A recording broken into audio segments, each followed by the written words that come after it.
अस्सलामुअलैकुम all of you, welcome back to my channel. तो ये व्लॉग है जी आई थिंक सैटरडे का या नहीं संडे का।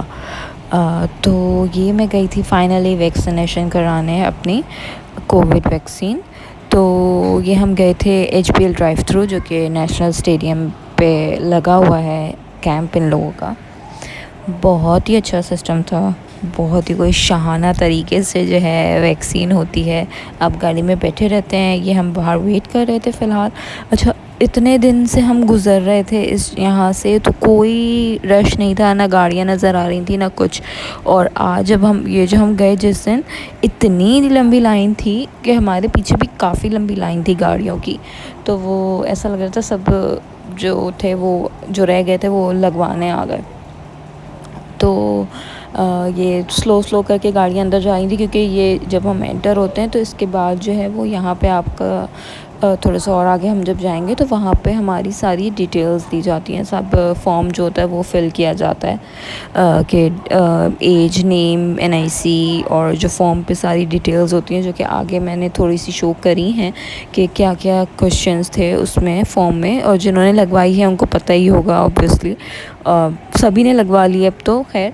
तो यहाँ हम वेट ही कर रहे थे, तो ये बस थोड़ी गाड़ियाँ आगे बढ़ रही हैं और ये जो वर्कर्स घूम रहे हैं इन लोगों के ये फॉर्म जो है वो फिल कर रहे थे और सारी डिटेल्स ले रहे थे।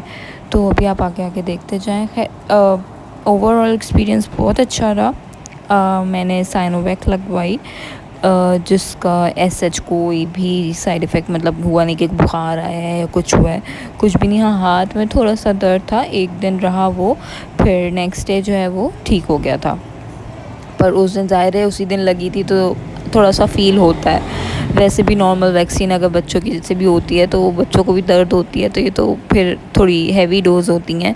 तो थोड़ा सा दर्द हुआ था, मगर फिर अल्लाह का शुक्र है नेक्स्ट डे कुछ नहीं था, कोई बुखार कुछ नहीं था। ये मुझसे सारी डिटेल्स ले रहे थे और ये जो हैं ये क्वेश्चंस थे सारे इसमें फॉर्म में कि क्या क्या चीज़ें हैं, वो सब मैंने थोड़ा सा रिकॉर्ड किया था। उसके बाद हम आगे जाते हैं। यहाँ हमें जो है फॉर्म जो है वो साइन होता है, चेक होता है, और फिर हमें आगे भेज दिया गया था जहाँ पे बूथ्स बने हुए थे, वैक्सीनेशन बूथ्स कह लें जिनको। और वहाँ पे जो है वो हमें वेट ही करना था कि क्योंकि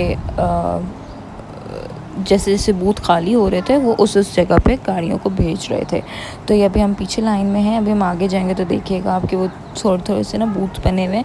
पर पहले हमारी रजिस्ट्रेशन हुई थी, ऑनलाइन रजिस्ट्रेशन। अभी जब हम आगे बढ़ेंगे वहाँ पे हमारी ऑनलाइन रजिस्ट्रेशन होगी और उसके बाद फिर आगे हमें वैक्सीनेशन बूथ के लिए भेजा जाएगा। सबसे मज़े की बात मुझे ये लगी थी कि नेशनल स्टेडियम अंदर से हमें देखने को मिल गया। मुझे मेरे हस्बैंड ने तो देखा हुआ है, पहले गए हुए भी हैं, मगर हमें कभी एक्सपीरियंस नहीं हुआ कि हम देखें इसको जाके।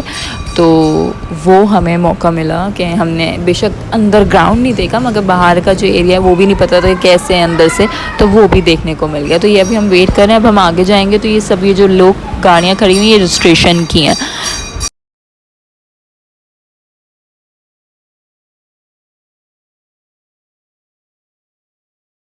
और ये अब हमारी बारी आ गई थी रजिस्ट्रेशन के लिए जाने के लिए। तो ये हम जो हैं रुके हैं, अब जाके अब हमारी रजिस्ट्रेशन होगी ऑनलाइन। और सिंपल कुछ नहीं, अपना NIC जो है वो हमने शो किया और जो फॉर्म था वो शो किया और हमने रजिस्ट्रेशन किया। इसके बाद हमें भेज दिया था बूथ 2 के लिए। बहुत ही अच्छा था कि आपने उतर के लाइन में नहीं लगना था, जैसे एक्सपो सेंटर में लगा हुआ है कि आपने लाइन में खड़े हो के, इतनी लंबी लाइन थी अभी हम जिस दिन आए थे इधर वैक्सीनेशन कराने के लिए।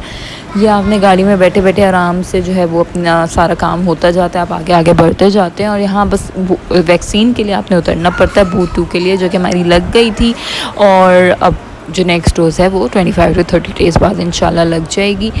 फिर हम निकल गए थे घर आने के लिए।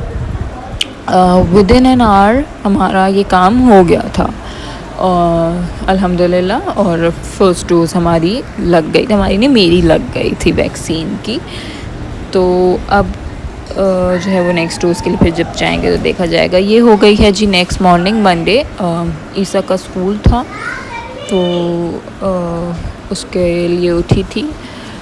उसका स्नैक वगैरह बनाना था, सब नाश्ता वगैरह सब करना था। और ये सुबह का टाइम, बाहर का समा, बिल्कुल खामोशी। तो अब जल्दी जल्दी जो है वो ईसा का स्नैक बनाएंगे और उसके स्कूल के लिए उसको भेजेंगे।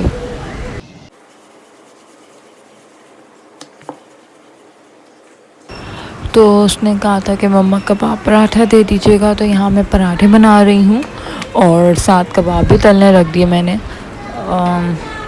उसको कबाब पराठा रोल करके ही दूंगी क्योंकि वैसे तो दो मुश्किल होता है खाना स्कूल में ऑब्वियसली।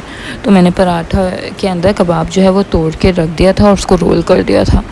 तो इस तरह जो है उसका कबाब पराठा जो है वो मैंने तैयार कर लिया था और रख दिया था फॉइल में रैप करके, ताकि थोड़ा गर्म भी रहे।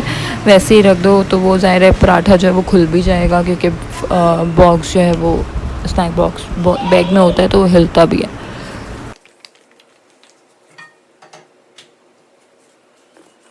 तो यहाँ पे कबाब भी फ्राई हो रहे हैं, पराठा भी सिक रहा है।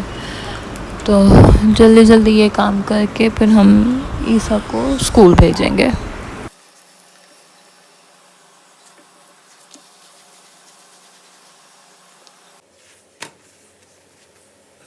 और ये मज़ेदार कुरकुरे से पराठे हमारे तैयार हो गए हैं और कबाब भी फ्राई हो गया। तो बस मैं पराठे में इसका कबाब तोड़ के रखूँगी, रोल करूँगी एंड इसका स्नैक तैयार है।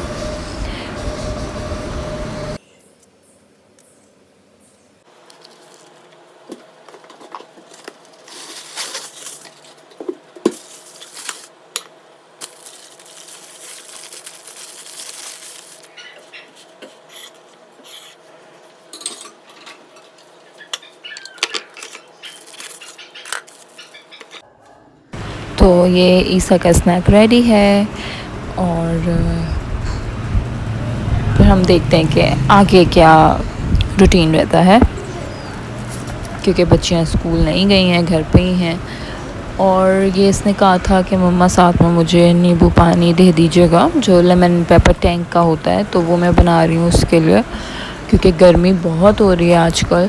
तो अच्छा थोड़ा लेमन एंड पेपर टैंक रहेगा साथ में तो बच्चों को डिहाइड्रेशन इतना नहीं होगा। पानी तो वैसे पीते ही हैं, मगर इस तरह थोड़ा सहारा भी हो जाएगा। तो ये इसको मैं बना कर दे रही हूँ। थोड़ा सा बाहर गिर गया था, वो मैं साफ़ कर दूँगी, उसका कोई मसला नहीं है।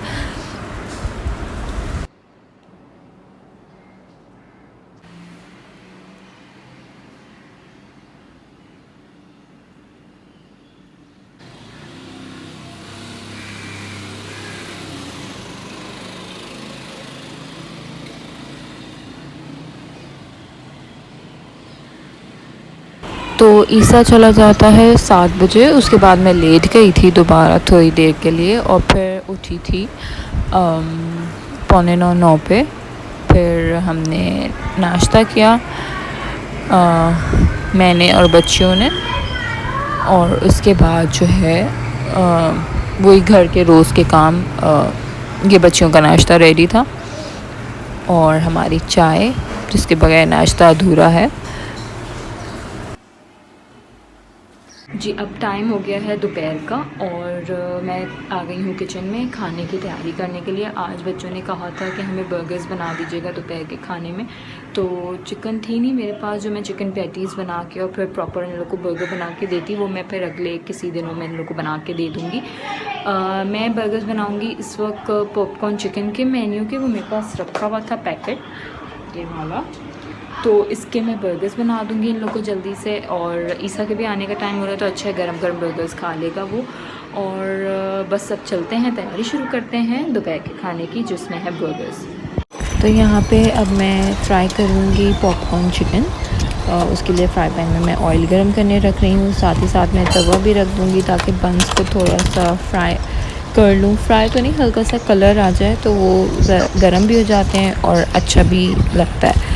तो उस पर बंस को जो है वो मैं मक्खन लगा के इस दफ़ा थोड़ा सा फ्राई करूँगी, ट्राई करके देखूँगी कैसा टेस्ट आता है। वरना तो मैं घी या ऑयल लगाती हूँ, पर इस दफ़ा मेरे पास लूप पाक मक्खन है तो वो मैं लगा के और उससे बर्गर्स बन जो है उनको फ्राई करूँगी। ईसा के लिए जो है वो चीज़ डलेगी बर्गर में। ईशल और जीनिया चीज़ नहीं खाती। जीनिया के लिए शामी कबाब का बर्गर बनाया था, उसको उसने कहा मुझे शामी कबाब डाल दीजिएगा, उसके लिए शामी कबाब था। ईशल के लिए यही पॉपकॉर्न चिकन थी और सिंपल मेयोनीज़ और केचप डाल के उसके लिए ये बर्गर जो है वो मैंने तैयार कर दिया था। तो आज का ब्लॉग बस यहीं तक का था। आई होप आप लोग को पसंद आया होगा, और हाँ, जिसने अभी तक सब्सक्राइब नहीं किया please subscribe to my channel and stay connected. फिर नए ब्लॉग में मिलेंगे और कोशिश करूँगी कि और अच्छा ब्लॉग बनाऊँ। तब तक के लिए टेक केयर, अल्लाह हाफ़िज़।